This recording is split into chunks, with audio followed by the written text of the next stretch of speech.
A terrified 7-year-old girl, clutching a worn stuffed bunny, walked past Cole Rourke, ignoring the ammunitions and the tension in the room, and looked up at Victor Hale, the most dangerous man in the city. "Will you be my stepdad?" The entire room went dead silent.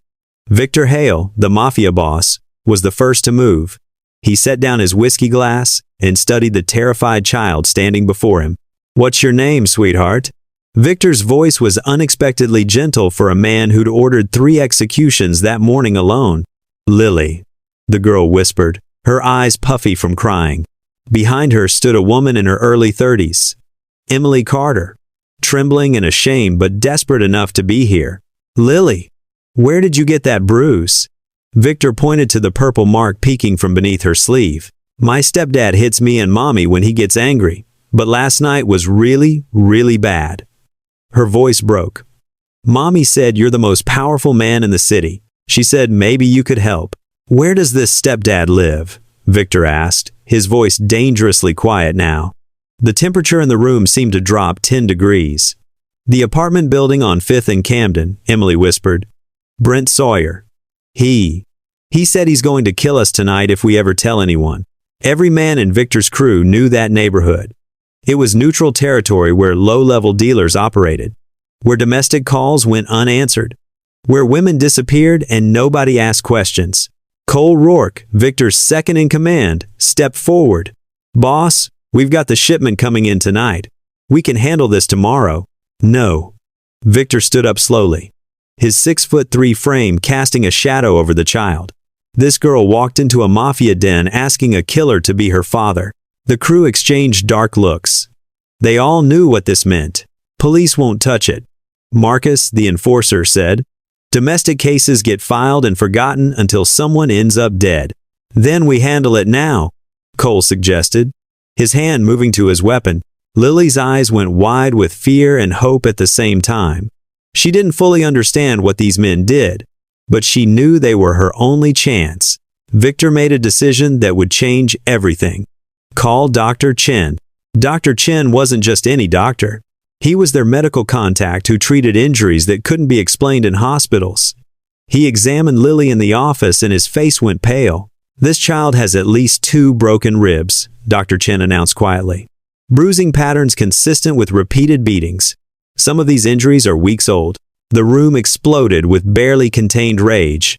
These hardened criminals, men who'd done terrible things themselves, were ready for blood. Brent Sawyer had just signed his own death warrant. "Please protect my mommy," Lily begged, clutching Victor's hand. "He said tonight he's going to make her disappear forever." That's when Victor's phone buzzed. He answered, and his expression darkened. "There's been an incident at the 5th and Camden apartments. Police are responding to a domestic disturbance call." Neighbors reported screaming. Emily collapsed against the wall. "Oh God, no.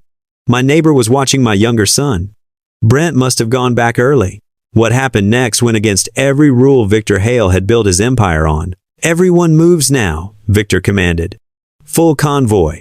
5 black SUVs roared to life in the underground garage. They broke every traffic law getting to that apartment building. Lily and Emily rode with Victor, the child holding tight to his hand as they raced through the city streets. The apartment building was surrounded by 2 police cars and an ambulance. Victor's convoy pulled up, and several officers tensed when they recognized the vehicles. This was Victor Hale's crew, and their presence meant trouble. Detective Sarah Martinez stepped forward. "Victor, you can't be here right now. The woman and child are under my protection," Victor said coldly. "Where's Brent Sawyer?" The detective hesitated. "He's inside, barricaded. He has the neighbor and her 8-year-old son hostage. He's demanding to see his wife and stepdaughter, or he says he'll unalive them both." Brent Sawyer was visible through the window, wild-eyed and holding a kitchen knife to the terrified neighbor's throat.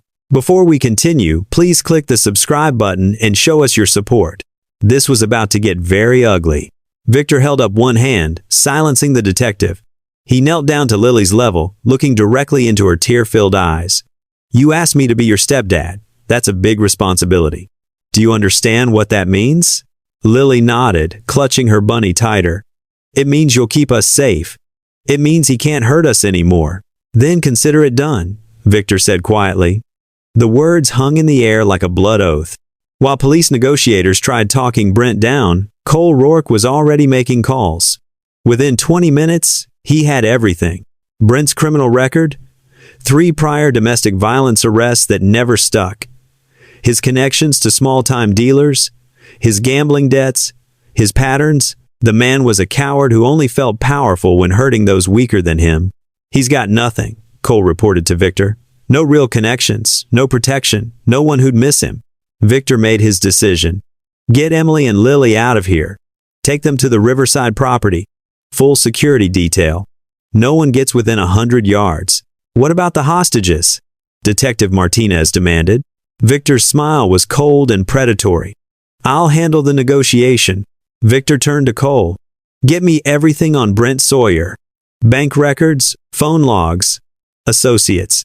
I want it in 20 minutes. While his crew worked their connections, Victor did something unexpected. He stepped forward toward the police line.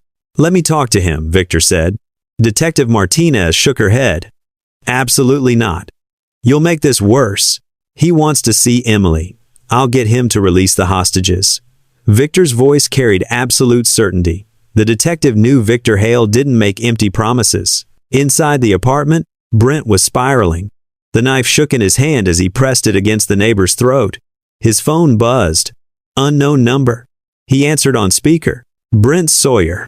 Victor's voice was ice cold. You have 10 seconds to release those hostages and walk out with your hands up. Brent laughed wildly. Or what? You'll kill me? I'll take them with me first. No. I've already destroyed you. Victor's words hit like hammer blows. Your bank accounts are frozen, your dealer contacts just got raided, and the flash drive with 18 months of you beating that little girl? It's already in the DA's possession. Cole had worked fast. Security footage from the apartment hallway, medical records Dr. Chen had quietly obtained, even recordings from Lily's school counselor that Emily had been too afraid to submit. Brent's face went white. He could hear police sirens multiplying outside. SWAT was arriving. You're finished, Victor continued. You can die tonight, or you can spend the next 20 years in prison where men like you don't last long. Choose now. The knife clattered to the floor.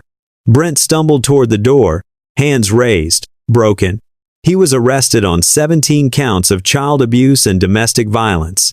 The bail was set at $2 million he didn't have.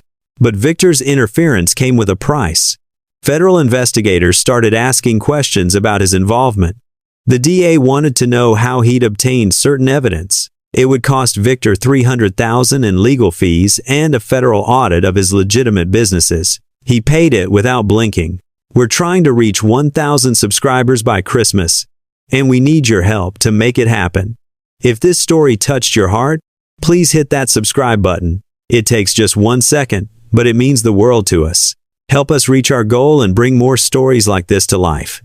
3 weeks later, Victor stood in the doorway of a townhouse in the safest neighborhood in the city. It was under his name, but the deed would transfer to Emily once the paperwork cleared. Lily ran through the rooms, her laughter echoing off walls that had never heard such innocent joy. Her ribs had healed. The bruises had faded. Emily stood beside him, tears streaming down her face. I don't know how to thank you. You already have, Victor said quietly. You trusted me with her life. He'd done more than provide a home.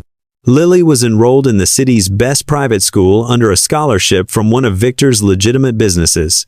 Emily had a job at his accounting firm. Real work with real pay, not charity. She was learning to stand on her own again. That evening, as Victor prepared to leave, Lily ran up to him holding something wrapped in crayon-decorated paper.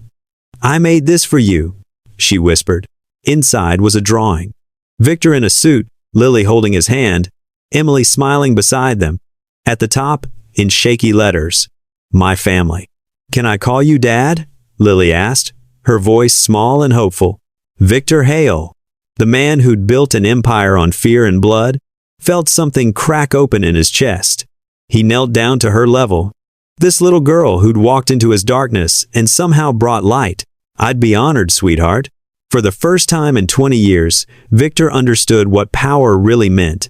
It wasn't controlling the city or commanding fear. It was this: A child feeling safe enough to sleep through the night. A woman finding her strength again. A family built not on blood, but on the choice to protect those who couldn't protect themselves. He'd killed men for far less than what Brent had done. But saving this family? That was worth more than every dollar in his empire. If this story inspired you, please don't forget to subscribe. We're so close to 1,000 subscribers by Christmas. Your support keeps these stories coming. Click that button and be part of our growing family. Thank you for watching.